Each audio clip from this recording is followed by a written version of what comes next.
Good evening and welcome to the February 17th Common Council of Connersville. Our rise for the Pledge of Allegiance, led by Councilor Tommy Williams Jr. Pledge allegiance to the flag of the United States of America and to the republic for which it stands, one nation, under God, indivisible, with liberty and justice for all. If you'd like to release the invocation, Pastor, can you also remember the officers of Beech Grove Department that were shot? Can you remember the Beech Grove Police Department where they had the officers shot, please? Okay. 1 Samuel chapter 16 verse 7 says, "For God does not see as man sees. For man looks on the outward appearance, but God looks upon the heart." Let's pray. Father, tonight we just lift up those that are in the Beech Grove Fire Department and Police Department, those that have maybe even got shot or lost a life. But Father, we just pray for the bereavement of the family and help the healing come. Father, we thank you for the importance of this council as they regulate the heartbeat of our city. Thank you for their ability to be involved in useful work and for the honor of bearing appropriate responsibilities. In the scriptures, you have said that citizens ought to obey the governing authorities as they promote peace, order, and justice. Therefore, I pray for our mayor, for the various levels of city officials, and in particular for this assembled council. I ask that you grant them the ability to work together in harmony, even when there is honest disagreement.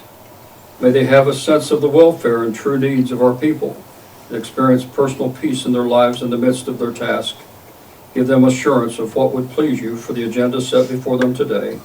In the name of Jesus Christ our Lord, amen. Amen. Thank you, sir. Thank you. Okay, I'd like to welcome everyone this evening. We will begin with roll call. Councilman Collins. Present. Councilwoman McQueen. Present. Councilwoman Barrett. Present. Councilman Williams Jr. Present. Councilwoman Phillips. Present.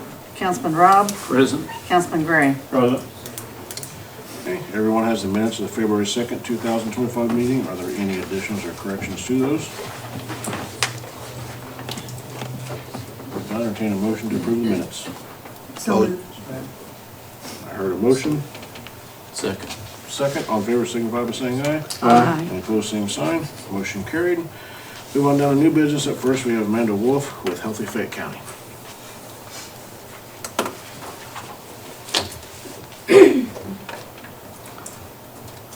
First, I just want to say thank you for giving us the opportunity to come and see you guys.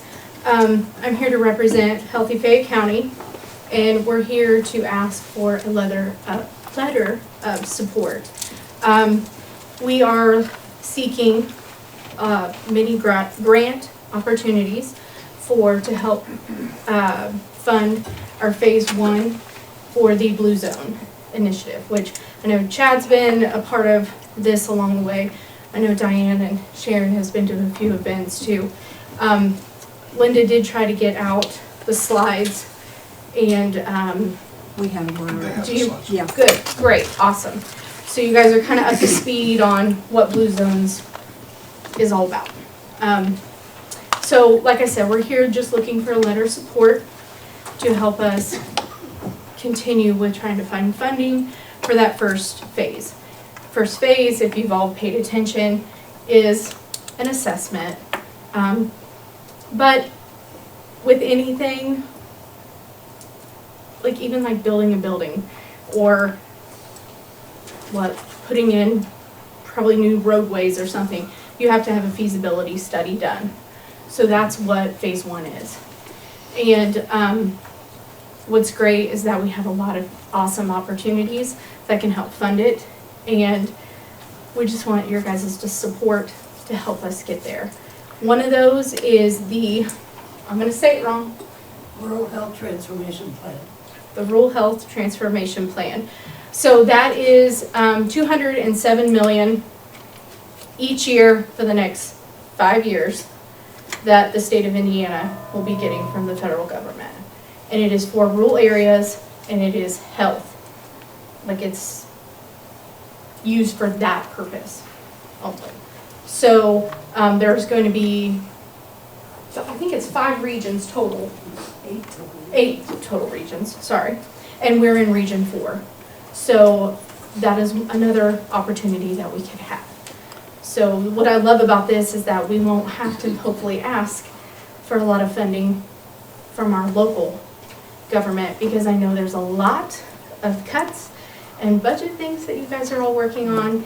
And also there is a lot of funding out there, requests from our, and I don't want to take that away from anybody else.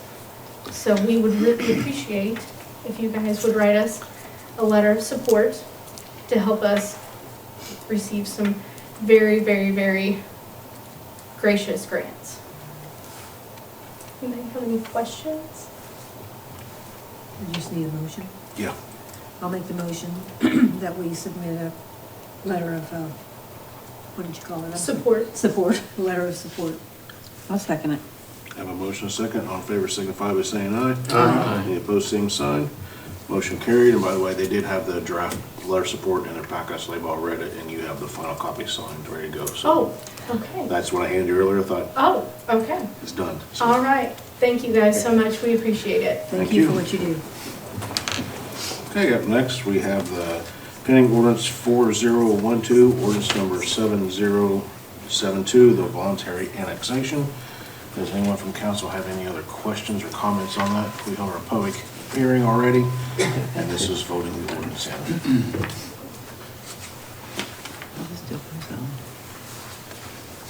Comments? And if none, I approve a motion to approve pending ordinance 4012, ordinance number 7072. Motion. Second. I have a motion and a second. All in favor signify by saying aye. Aye. Any opposed, same sign. Motion carried. Do I have a motion to suspend the rules? Second. I have a motion and a second. All in favor signify by saying aye. Aye. Do I have a motion for a third and final reading? So moved. Second. I have a motion and a second. All in favor signify by saying aye. Aye. Any opposed, same sign. Motion carried. So this will be signed today, but it will take effect in, I believe, 30 days is what the timeline said. So, thank you. Thank you. Up next, we have the public hearing for the ordinance number 1011, which is the water rates. Before we get started, Jeremy, you out there, sir? Why don't you guys come on up? We're gonna go over a few things. We did advertise this properly. I know there was some concern about it not being advertised properly. It was advertised properly in the paper. However, the article in the paper, he put the wrong date, but that's nothing to do with the public advertisement. So everything we've done is legal. We've not done anything nefarious or anything wrong. But what I am going to do, I talked to attorneys today about it, see if we can do this. We're going to hold our public hearing today. I'm not going to close the public hearing. We're going to extend the public hearing to the March 2nd meeting. At that time, we will hold an extended public hearing, and then we can close that out, then we can vote on it. It just pushes out an extra week, because we can't vote on it the same night. We have to vote on it, and then the next meeting we can pass it. So that's what we're going to do with that, just because I just want to be open and transparent about everything. There was nothing planned about a holiday meeting, had nothing to do with it. But with that being said, we just want to make sure we're up to par on everything. So the public hearing, I will not close it. I will say if anyone's done, then we'll just carry it over to the next meeting. So before we get started, we're going to recap a little bit. Jeremy, why don't you start off a little bit, and then I got some information I want to share as well. So, been speaking about this project in large since around August 2024, board and council. This project, I'll just follow the list here so we can just recap where it's happening, the funding that's there for it, and go from there. So the Okra part of the project, we will find out about those funds in the next few days, I believe, is what we're expecting. That Okra fund, grant amount is $750,000 to go towards that part of the project. So the Okra project is off its park 32nd through 35th, including 33rd and 34th, Iowa and North Central Avenue. Except for 32nd Street, that project is part of the SRF scope of the work. The work being done in that area is water main replacement for 35th Street, water main replacement for 33rd and 34th Street. We're also looking to replace the water main on North Central Avenue and in Iowa Avenue. The total cost for that project is approximately $3.2 million. The reason for the need for this project is the valves that are currently up there, they don't shut down. So anytime we have a leak, those leaks are fixed with pressure. So in order to mitigate some of that pressure, we have to open up every single hydrant in the Office Park area. Those people that live there, they know the frustration with that. We flood the streets, we flood their yards. They don't have pressure, they can't wash their clothes, they can't do, simple home tasks you should be able to do if you had normal running water. It also causes us to have a boil water advisory, which causes us to send samples out, take samples from different parts in the neighborhood, whoever's affected by the boil water. We have to send those operators out, find out who's all connected to the main. It's a lot of work. And then we have to wait for those test results. Well, depending on when those test results happen, say it's on a Friday night, we can't take them up there till Monday. You have 3 to 5 days from there. People could be boiling water for a week or more. The fire protection also, if we have to do that and there is a fire, hypothetically, there's not going to be enough volume and pressure because the utilities, while they're fixing old transite main, are taking all the pressure away. So at that point, it'd be a very rough situation for somebody's home that may be catching fire during a time where there's an active water leak there. The infrastructure, as we all know, was built 80 plus years ago. These homes in Office Park area were built for military purposes. The infrastructure was put in rather quickly. The clay tile that is there, sometimes you have, majority of the time you have 3 houses hooked onto one lateral. For this is the sewer part, but it's also like that for water. So the water that is up there, galvanized, there's known lead up there, and there's known galvanized pipe with lead contaminants. So having said that, there's usually one tap off of that transite that goes to what they call a crow's foot, and that is a piece of lead with 3 service connections off of one tap on the main. So sometimes when one customer may have a leak, the other 2 could be affected by it because they're coming off of the same tap. And so that happens a lot up there as well.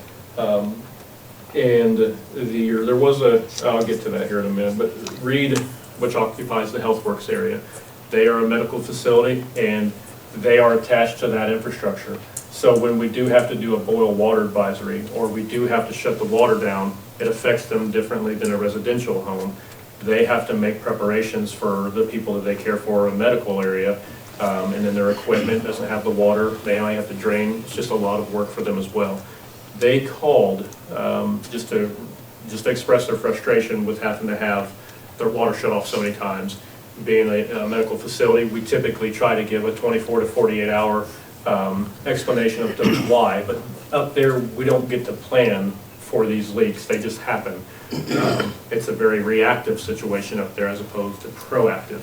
Those come at 3 to 5 times more the cost when you are not able to do it proactively and plan it. So they just happen to be in the area that's being worked on. They have no decision making in this project, the conception of the project. All that is being, they just happen to be in the project area. So their call, they also stated that they have a $3 to $4 million investment that they want to do where they're at currently, the footprint that they hold there in the 3500 block of Western. That doesn't sway our project. The project was already in conception before they even told me about that. This has been going on, this project specifically, since 2022. I believe when Commonwealth started working on it. So I just want to make sure that that's addressed, that they're not the deciding factor for this project whatsoever. So that's the Okra part of the project. With that comes the state mandate for lead service line inventory. We are required by the EPA and the state by a federal mandate that says that we have to replace lead service lines within 10 years. That is a huge ask from the EPA to have a utility company replace all known and lead and galvanized known to be contaminated with lead. So we have 5,079-ish residential customers. In this project area, we know we don't have that many, but total, throughout the system. And some of them have lead, and it's all throughout the town. And there is a plan to replace the lead. So we had to have a report in to them by October 16th of 2024 with our inventory. So we provided them with that information. We sent letters out through the mail several years ago. This was prior to me coming back to the utilities that stated, hey, do you know what you have in your home? Lead, galvanized copper, plastic. We had a very low turnout from customers on that information. I think it was less than 12% of our customers turned that paper in. So then that led to us having to physically go out there and look in the meter pits, see what was on their side, see what was on our side, ask them if we could get a hold of them to tell us what they had. So once we took a full inventory of our side, there still wasn't a lot of known data to use there inside the meter pit, because while it may be plastic, copper, galvanized into the pit, a lot of times the lead was a couple feet outside the pit, and they just made a connection there and transitioned it to another material inside of our meter pit. So again, in the project, we have to pothole or dig down and verify on the customer side if it is lead or known lead. And so we've been doing that, and it's also a lot of work that goes into it. So while there is a state mandate to have to change the lead lines in 10 years, that is also not the deciding factor of this project. The deciding factor in this project is that we must start updating our infrastructure. It is very frail, it is very old. We have water out here that's in the late 1800s, early 1900s, and service lines are just as old as the water lines, a lot of them. So they only last so long, right? I mean, they're not infinite. That'd be great if they were. So we didn't plan, anytime you plan to do a project, that's when that state mandate comes into effect. If we are digging, we have to replace the lead lines that we see. It is the law. So why not take advantage of the funds? Why not take advantage of the grant money that's being put out there right now? So we did. So for the lead service lines, we have $5 million in grant funding.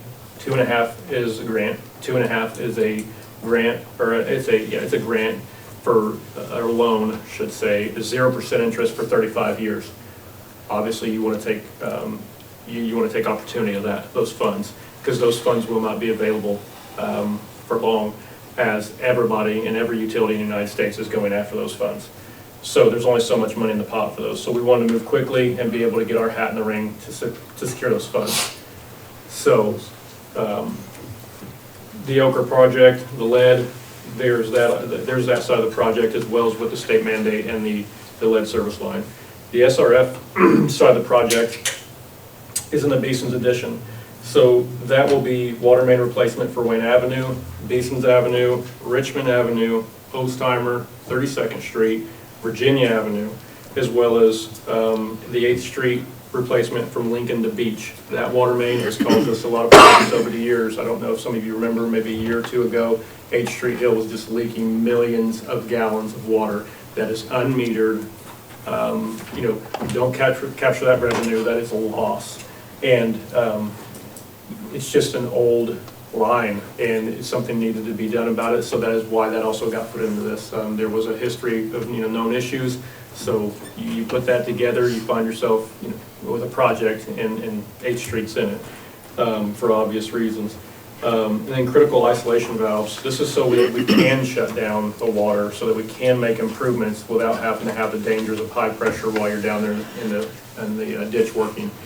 And it also, they could be used for several other different things as well, not just for safety, but property damage. These mains bust and they've got 100+ PSI coming out of them. They're heaving the road up, it can cause a lot of damage. So the new Gray Road booster station, this is something that's being looked at, the booster station. We have 8 or 9, I believe, booster stations throughout the city. Those booster stations are what keeps the water being pumped throughout the whole entire infrastructure. So that way pressure gets regulated to everywhere, and that pressure stays at a certain PSI. Those pumps run constantly, 24/7, 365. They do not stop. They're there for a reason, and you can't do without them. So that booster station is being added into the project to help increase, volume and pressure in those areas. And it's coming to its age of, end of its useful life cycle. So with that, we have new backwash valves and actuators at the water plant. Those have been needed as well. I think there's 24, 25 of those. It's just a mechanical part that's needed in the water plant to keep up with daily operations. They're failing, they're old. And then a new dedicated water line to the high school. This is a dedicated line to the high school to add adequate fire pressure for if there ever was a fire there. This will be a 10-inch line from the 3rd Street booster station that will run dedicated from the 3rd Street booster station to the high school, attached to a 6-inch main that's already existing there. It will not have services tapped off of it. It'll be specific to that area. That is its main, that's its main job and function, is just to provide that extra protection. Again, in this area, you're looking at a 100-year-old infrastructure. We have had a large increase in water main breaks and service leaks in the past 4 years, especially in the Beeson's Addition area. We have over 10 inoperable fire hydrants, inoperable valves, and then we currently don't have a way to shut down our water plant.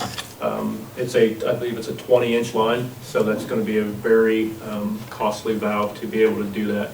And I don't know that I have to explain why it's important to be able to shut down your water plant, but if any contaminants was to ever get in, instead of just shutting the pumps off, we can shut a valve. So now if something was to happen, we would just have to kill all the pumps and just quit the pumping of the water. So there is a valve there, and in the past, but now it's not working. So it's just another thing added to the list to make sure that we can do.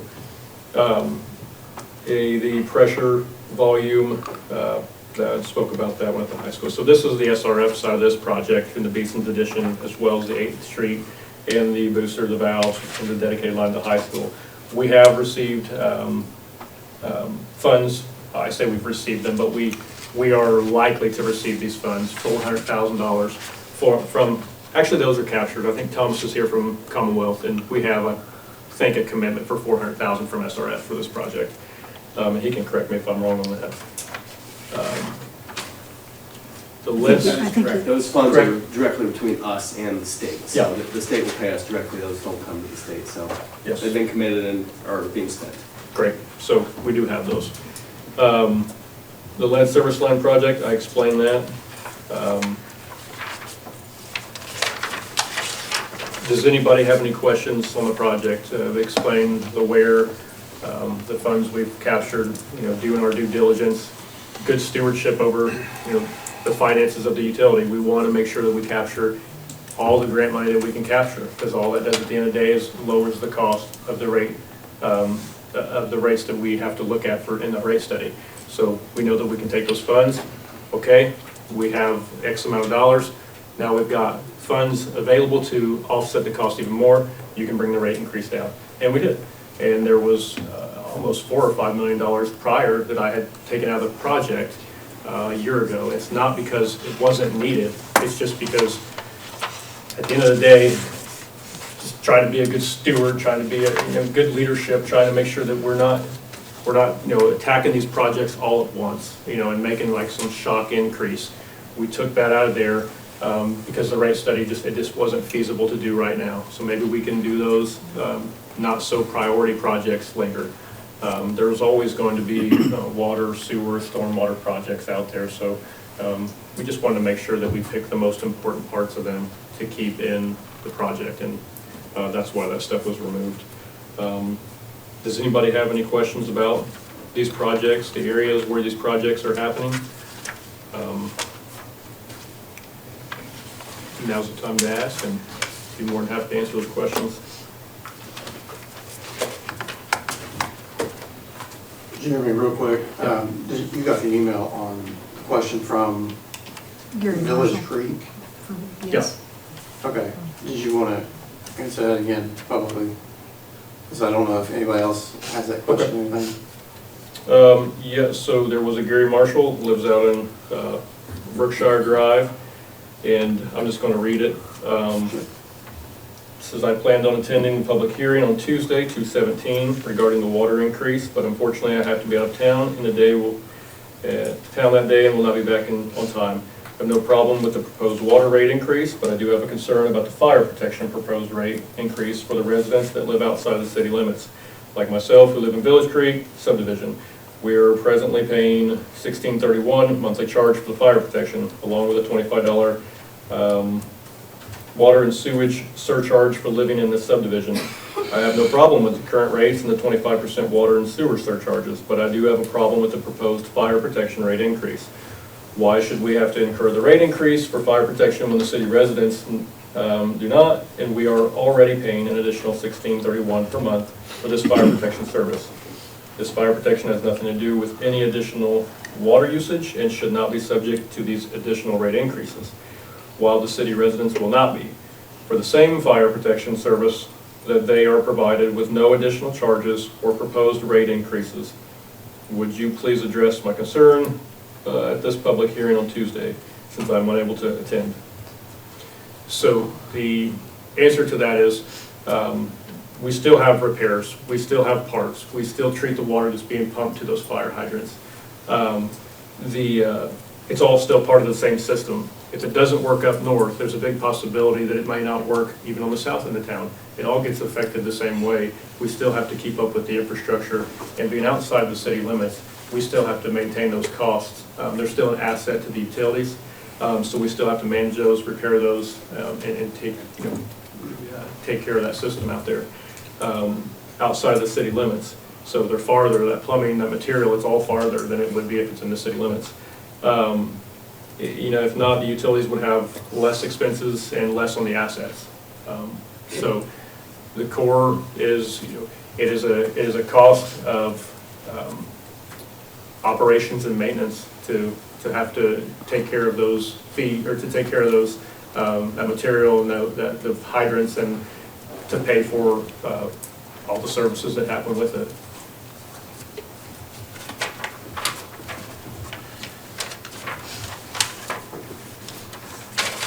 Couple things I just want to bring to your attention. I took the total system. I'm kind of I'm a numbers guy. The numbers tell me everything I need to do and how I make decisions.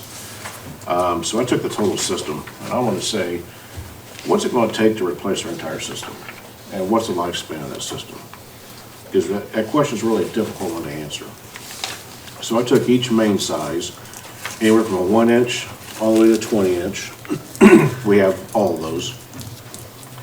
80% of our system is 4, 6, and 8 inch, which doesn't surprise me. That's a common size. Anything above that, we don't see a whole lot around here. But so 80% of our systems are 4, 6, and 8 inch. Just so happens, everything up in Office Park is a 6 inch, so it's right in the middle. So that gives me an idea of cost. What does this cost? Well, John's got a graph right there of all the system. So you can see we're heavy on 4, 6, and 8. Doesn't surprise me one bit. If you take the engineered estimate of $24 million, and I broke that down by linear feet and miles to get a per linear foot cost and a per mile cost, that's the number I want to look at, because now I can gauge the rest of our system. So we have 109 miles of water line. That's all sizes. I took out some of the isolation valves, the booster station 1, booster station 2, the backwash system, booster station pumps, and even the service line replacements. Even though we're required to do those, I wanted to see what's it take just to put a main in. And the cost per linear foot and the cost per mile of items moved out of that project is still $16 million. So it's a very expensive venture. So I want to say, what's it look like on the entire system? If you take the 577,000 feet or 109 miles and you base it on the per linear foot cost of $533, that gives you an estimated cost. I gave you the wrong number earlier, almost the wrong sheet. Gives you an estimated cost of $308 million on average. That's a large number. So I want to take that and say, okay, if we did 2.8 million a year, which is 1 mile, what does that look like? What kind of cycle are we on? Well, if you do 1 mile every year, it's a 109-year cycle, livable. If you do 1 mile, I did 5, 10, and 15 years, you can see that puts us on a 1,317-year cycle for doing one every 15 years. That one is not sustainable. So if you look at the life of the pipe, we have 3 types of pipe. We have transite, which is concrete and asbestos, has a 50 to 70-year life cycle. The pipe we're looking to replace right now is an 80-year cycle. We're on 80 years, so it's well past its life. And if we have to replace the lead line in that, now you're disturbing asbestos that is well past its service life. That's not a good mix. If you look at ductile iron, which we have a lot of ductile iron, and we have a lot of C900 PVC, those are, everything I said is 100 years, I'm gonna say 100 plus years, because we've got some ductile built in the 70s, worthless junk. We've got some ductile that's built older than that, that's still in pretty decent shape. So that one's kind of hard to formulate. And the CPVC 900, it just depends on, there's a lot of factors that go in that as well, because there's some of that, again, I think it was the 70s or 80s that was made, that was not very good, the newer stuff is better, so there's different lifespans. So if you average those out, you're on a 100-year cycle. That's if you're spending $2.8 million a year, which we are not. Now, when I first came in office, we did 2 water main projects. That was when Brad was here, not Jeremy. We did 30th Street project, because that was another area we had a lot of leaks on. And then we did EB Drive, 10th Street, and Indiana Avenue, because again, areas where we had major problems. Those ended up costing about $2.7 million for those. So even with those projects, that's still not on the cycle. So if you add our project doing these 2 projects together, you can calculate what kind of life cycle we're on a replacement cycle. And that's what I'm trying to get at. The problem is when I talked about deferred maintenance last meeting, that's not us. We've been doing deferred maintenance. It's how many years before us have they not done any deferred maintenance. That's what we're facing, because we got water lines, mains that are 150 plus years old right now. We're not touching those lines. That's not part of this project. So we have more maintenance that's going to come up and be a problem if we don't start the process now. So to us, this is starting that replacement cycle. And hopefully we don't have disaster with these older lines, because it's next, it's coming up next. Or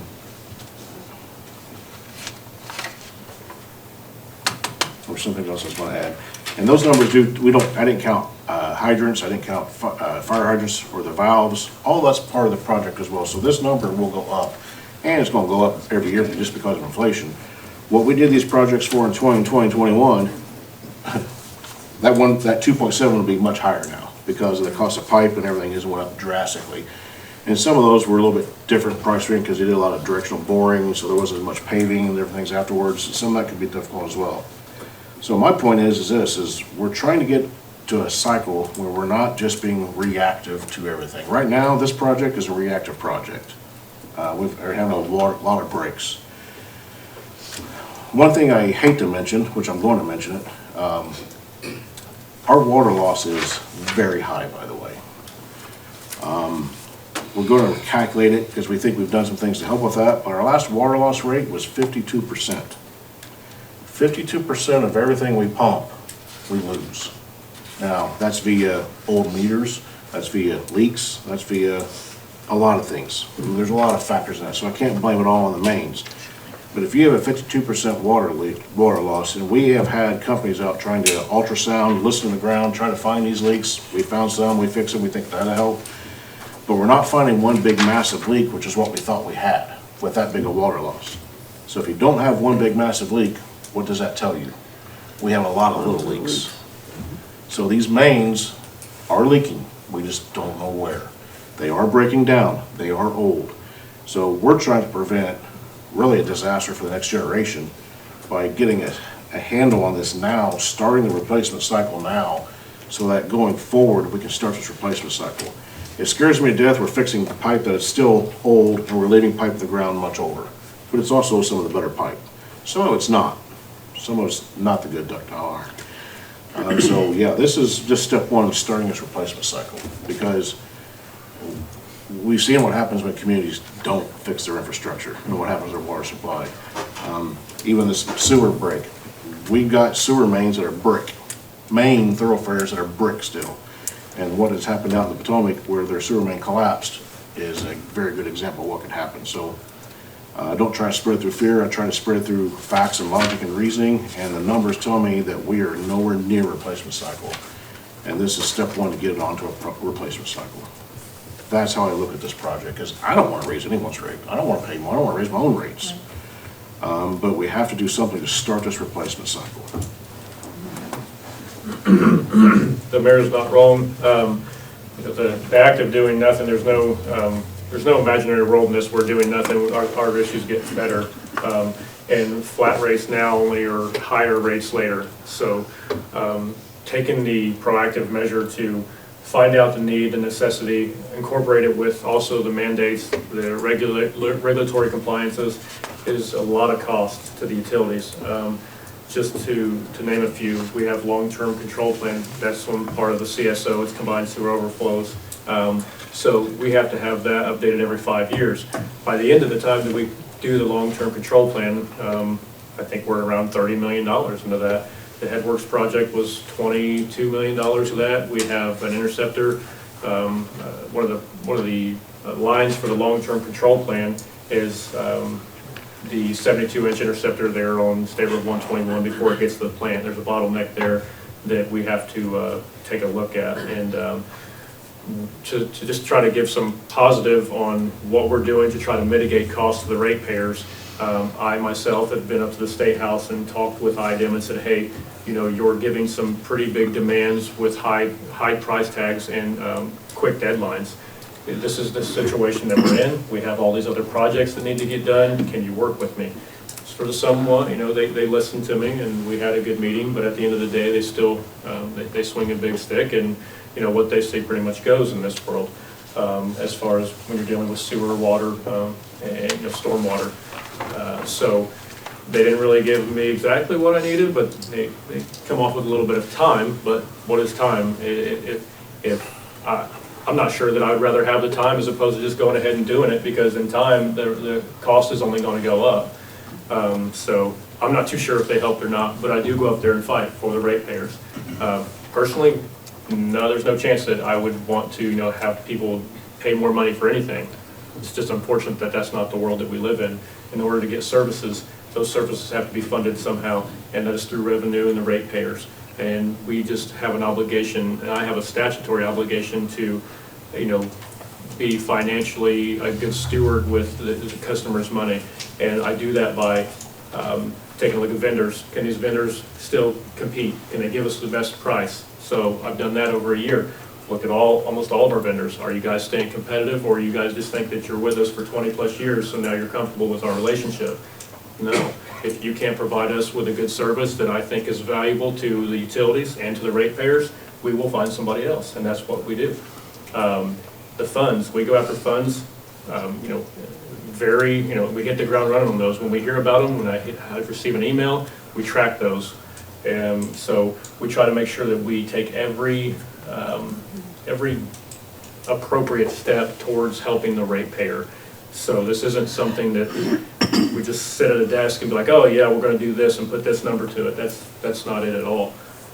So we take, I take serious, you know, passion and compassion in what I do, and I try to make sure that we make the best decisions that we can with the funds we have.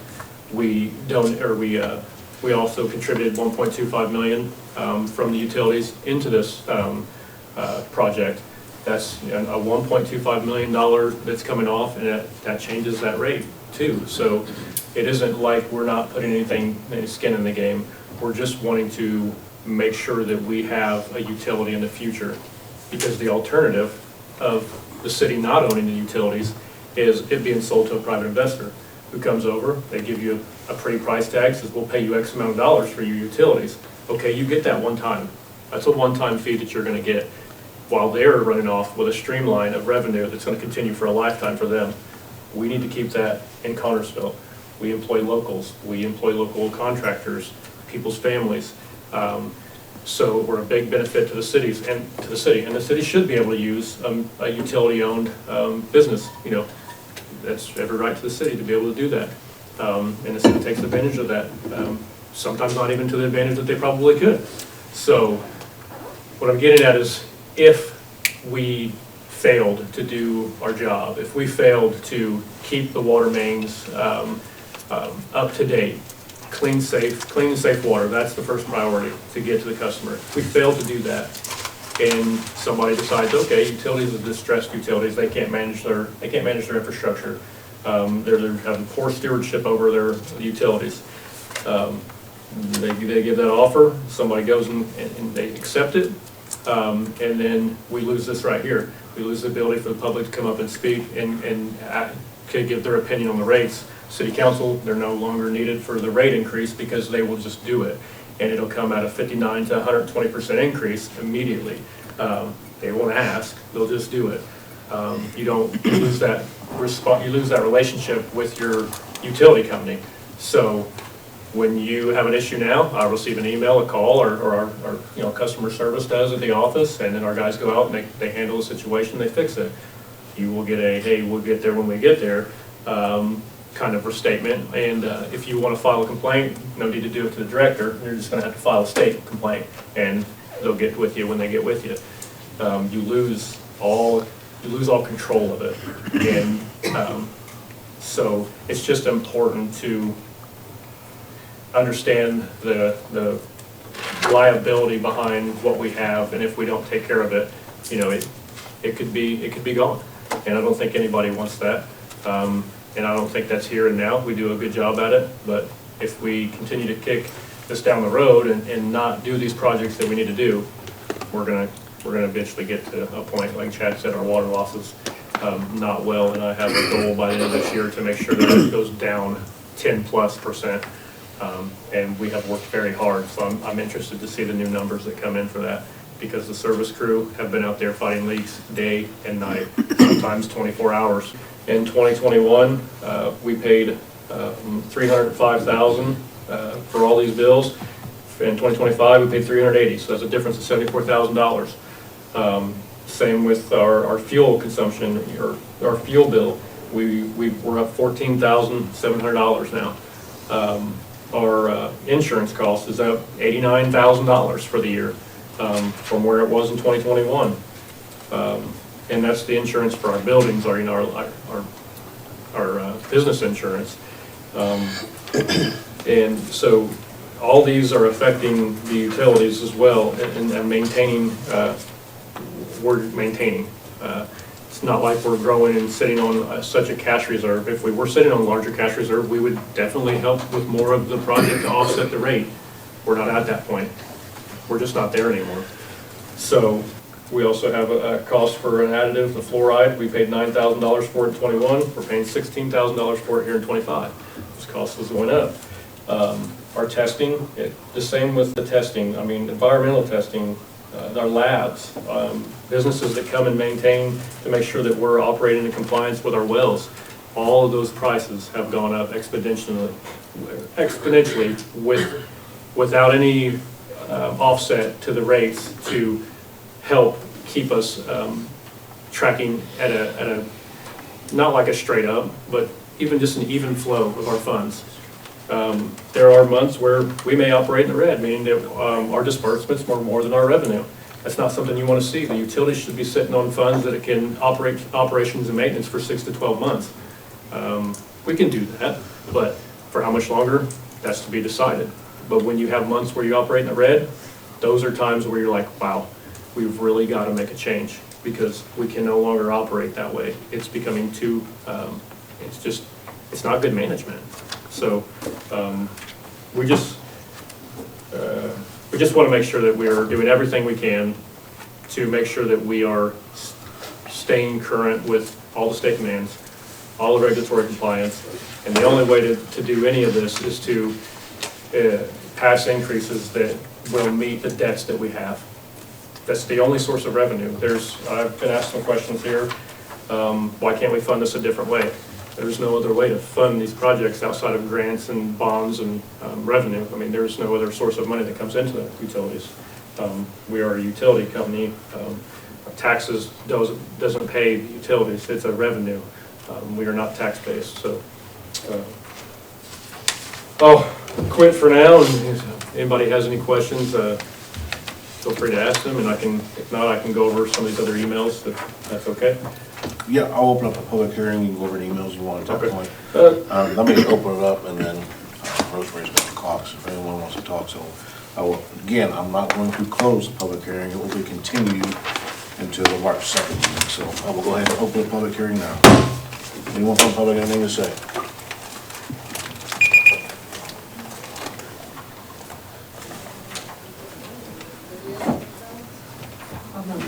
Please go.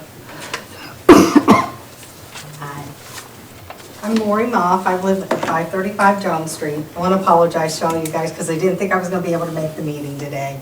And I was. Thank you for clarifying about the deferment. I really appreciated that because I was worried that the monies that we had saved from 2019 to 2021 was supposed to be for that Needs in Addition project. No, it was So, not. We used those funds, so we had to borrow money. okay, all right, thank you, I appreciate that. So my concerns are with the fast increase in the percentage of the rate increase. I know you're saying it's $5, but if you have somebody that's on a fixed income who has just also had an increase in their oil, their gas, their lights, $5 is a lot. As I gave you guys in my email I sent you, broke it down to whatever a person was making a month, and by the end of that month, they only had $150 to $175 to work with for the rest of the month. And it's a concern to me because I know a lot of elderly people that it is going to make a difference whether they get their medicines, whether they're able to eat, whether they're able to pay their light bills. There are programs out there that people can utilize, but if you're $1 over, you don't qualify, and that needs to be understood that there are lots of programs out there, but if you're $1 over, you don't qualify for any extra assistance unless somebody knows the back door on how to get there. So I'm concerned about it being so short a time. My next question is is it just for the water? The increase, is it just on the water rate, or is it the whole utility bill? No, it's not sewer, Okay, just water side. okay, and then does it include the tax at the end of your bill? Because at the end of your statement, you have a tax. Hey, John, see if Adam's on, he did the calculations, So- let him add everything up. Because Yes, I'm here. Can you hear the questions, Adam? Yeah, sales tax would still apply. okay, so in that case, my bill would not be increased by $5, it would be increased by $8 once you add the tax at the end of the bill. So saying it's a $5 increase, no, it's an $8 increase. I've averaged all my bills, divided it up, and it will be an $8 increase, not a $5 increase. So dollar to dollar, if you're working dollar to dollar and living dollar to dollar, that extra $2 or $3 makes a difference. What I would like to see, and I know that this is important that they get the rate, I know they need the money to do the projects. But 15% in July, another 15% in January, and then another 15% in the following year. That's a lot for somebody on a fixed income. I myself am okay, but there are a lot of people in this community that cannot make it, or cannot qualify, or have to get a legal divorce to make their ends meet. I see that in the healthcare profession all the time, so that's why I say that. My request to you guys is, I understand we need the increase. Could you stretch it over 3 years or 4 years? Because you have 35 years to pay the loan, and I know that the monies that you're trying to get from the Oprah and the SRE and getting all that needs to be started on the projects as they start. But to help this community who is on fixed incomes, wouldn't it be better to stretch it out maybe another year so that they can plan accordingly? I appreciate you guys always listening to me, and again, I'm sorry I didn't let you know I was going to be here at the meeting tonight. Thank you. Thank you.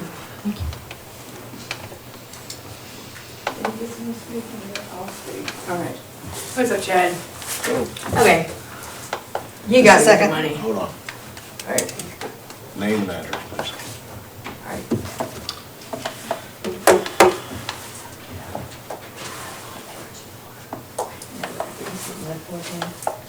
Did you guys hear what the city plans, you were about civic, whatever, you get a grade? Oh, you? Okay. Okay. Speak in Name and address? Jimmy West, 2391 South. Jenny? Jamie West. Okay. Alright, 2391 South State Road 1.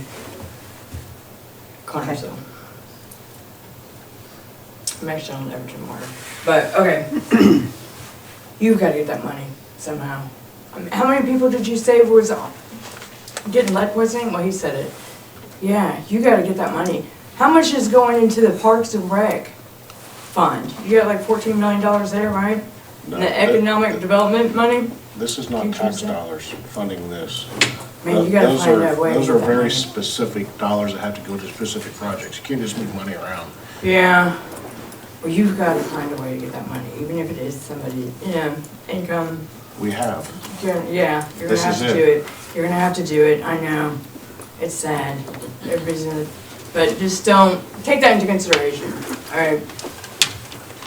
It's a sad issue. Everybody's just gonna have to cut the meat somewhere, I guess. But you guys can do it. Get the money. All right. That's all I want to tell you. Go team. Clean water.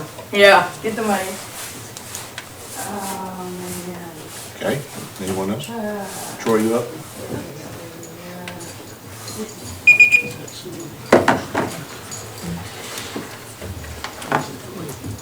Okay. Troy Tarvin, 212 Courtney Avenue. Just got a couple questions. I don't disagree with the problems we have. I mean, use 30th Street is a good example today. But what limited time I had to do some research, this seems to be the highest increase in the state of Indiana in the last 2 years for any utility. That's because most of them have done their maintenance in the past. Okay, We're getting because hit with it. we're We're getting looking at caught a 34 to 35% increase. Now, I understand in the city, it's not that big a deal. The lady had her figures right, it's about an eight. Actually, I was $8. told of another community by a member that theirs increased 100% in 1 year. Not under a private, not under their utilities. I mean, I've looked, Municipal I just utilities. did a search through the state, I will and ask again. 28%. 100% is what I was told from one just north of here a little bit, so And I will ask again. 28% is the highest I found. They asked for 34, got a 28, after it was contested to the regulatory. Yeah, I don't disagree with what you're saying, but the problem is how do we going to replace everything? I know. Because I'm we not got more- we disagreeing got with more our out there. problems. What is the overall revenue that this increase is going to generate once it is 100% implemented in 18 months? Adam, can you answer that? Yep, I'll pull it. It is, as far as the actual kind of justification for the revenue, it is I don't want increased. justification, I just want the number.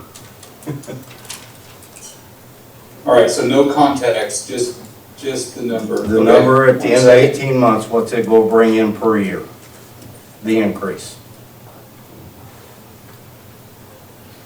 Got it right here. Net operating income will go to 4.56 million. Now, if I can add the context, that is what is required to meet the minimum coverage for the SRF bonds. So that's just covering the bonds, not covering any extra work going forward or anything of that nature. So we're going to need another increase down the road pretty quick. Yeah, I mean, the rate study and adjustments were solved for the least amount of revenue possible to accomplish the projects that the utility is undertaking. And it's looking at the years of 2026 to 2028. So any future projects, any changes in the utility business would all be, future decisions of the utility and council. So in 2 years, we can expect another like increase for the project. I would just suggest that the utility review its rates and require needs like any other business once a year. And that's what I'm trying to do. I'm a businessman. I'm trying to figure out what I have to look forward to in the future. Yeah, I think our recommendation for most Indiana utilities is to make sure that the operating costs and just normal inflation is sort of built into the long-term plan so that there's not these big, large sort of spike increases because a lot of times, like for example, in other places in the state, you'll see a utility hold their rates constant for 5 or 10 years, and then they can't hold on any longer. Ultimately, this utility is trying to get to the point where it has more of a sort of inflationary type adjustment. Okay. I noticed Mr. Marshall had sent in an email, and I ran some numbers on that. I live outside the city limits. Your dad put in a lot of that infrastructure. I developed Village Creek and River Bend. My bill last month, just for the water, was $52.10. That included the water fire protection and the 25% surcharge. My bill will go, once this is 18 months implemented, not up $8, but $26 per month. So why are we getting such a large increase on fire protection? That's not what will go to these projects. Adam, can you answer that?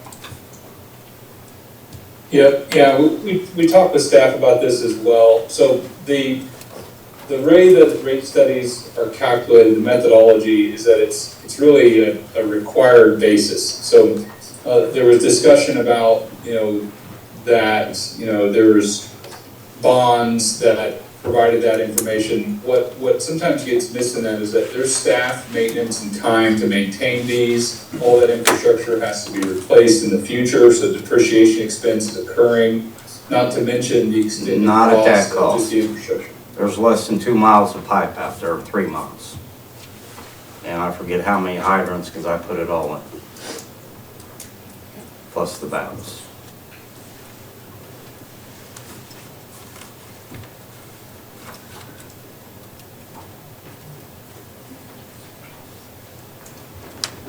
And it's all less than 30 years old. Less than 20 actually, I believe. Or parts of it. You still there, Adam? You're muted.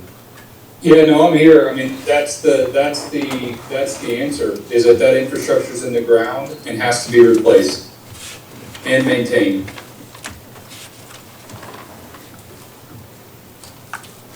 Okay.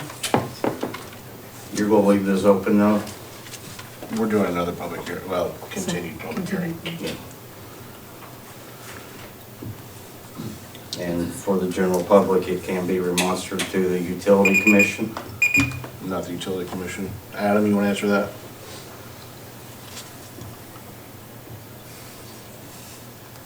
Sorry, it's hard to go off mute. Say that, I actually did not hear that question. I apologize. Restate it. For the public's information, since this meetings will be left open, this can be remonstrated through the utility, the regulatory commission. I'll defer to the specific statutory proceedings to the council for the utilities. Okay. Jeff, you there? Says he is. Yeah, but- Can you hear Jeff? Did he leave? No, he's still. We don't hear you, Jeff. He can get with me. I'll get back with you on Can you hear me now? that. Yes. There you go. Okay, so there is a process to appeal through the IURC. And that's something you definitely got that ability. And your question is, are you able to come back and speak at the next, it's kind of hard to hear sometimes, this meeting, but if you're asking if you can come back and speak at the next meeting, certainly, I think that's available. I don't think the mayor has any intentions of stopping people from speaking, just. Oh, no, I know you didn't. The question was, because it was a little, the letter was a little confusing, at least to me, was I didn't know if the people in town or just the people outside the city limits, the way this is written, can appeal to the regulatory commission. I'd have to get back with you on that. I know the people that live outside of the city can appeal it. I'm not sure about the people that live, you're talking just about that rate increase for people that live outside the city? I don't know that the people inside the city would have standing to appeal. No, well, that's why I said the way the letter was written, so that's why I was asking to let people, the general public know, they, you know, Right. what they can do. I can get back with you, but my gut instinct on just understanding the law generally, I don't know that you would have standing if you live inside the city limits. No, I think you're correct on that, but if you couldn't get clarification on it. Right. I will do so. So our overall road, or this is going to increase their overall yearly revenue, if I understood him right, 4.56 million? Is that correct, Adam? That was after the 18. Yeah, I'm having a hard time hearing Is- as well. The overall, was that the overall revenue it's going to increase to 4.56 or just this portion of the increase? It's the overlay. The overall operating revenue. What's just, okay, what's just the rate increase it? Is the actual question I asked originally. 1 million, call it $1,467,000 on a forecast basis. Those are future estimates, just FYI. Yeah. Because all you can do is guess at this point until it comes in. So roughly 1.5 million. Correct.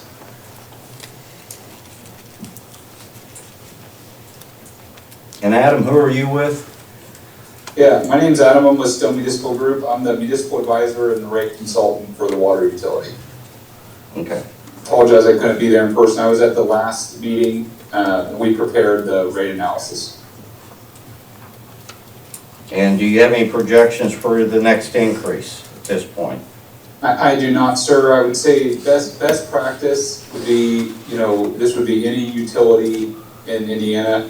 We'd like to see low single-digit inflationary adjustments annually in scenarios where you have older assets in the ground and if we need to sort of at least keep up with normal replacement. But in this case, these rates are obviously higher than that, specifically due to just the scale of the projects being requested. Thank you, guys. Thank you. Thank you. Anyone else? Last chance. Okay, I'm not closing the hearing. We'll be delaying it until March 2nd at the very first item on the agenda for the city council. Moving on, does anyone have any old business? Miscellaneous business. This Friday, the 20th, I'm going to ask the community to make this Friday the Ladies Spartan Day because they're going to semi-state. And so dress your Spartan gear, the whole community, show some pride, wish the girls good luck. Good luck back there. Your dad told me to embarrass you if I told him I promised him I wouldn't. But it's how long has it been since we've been to semi-state as a girls team, you know? I don't ever think we have. We have not, so this is exciting for everyone, so Great good job luck so far. Saturday. Great job. But I encourage the whole community to wear your Spartan gear and make some Spartan pride this Friday for our lady Spartans. Oh, yeah. So Anybody else have any miscellaneous business? We want down the public forum, anyone have anything to say? Speech time back there. Oh, they didn't tell you, did they? Extra Sorry. credit, no. Okay. I have no glasses. If not, I'll take a motion for adjournment. So moved. Second. Motion second, all in favor signify by saying aye. Aye. Any opposed, same sign. Motion carried.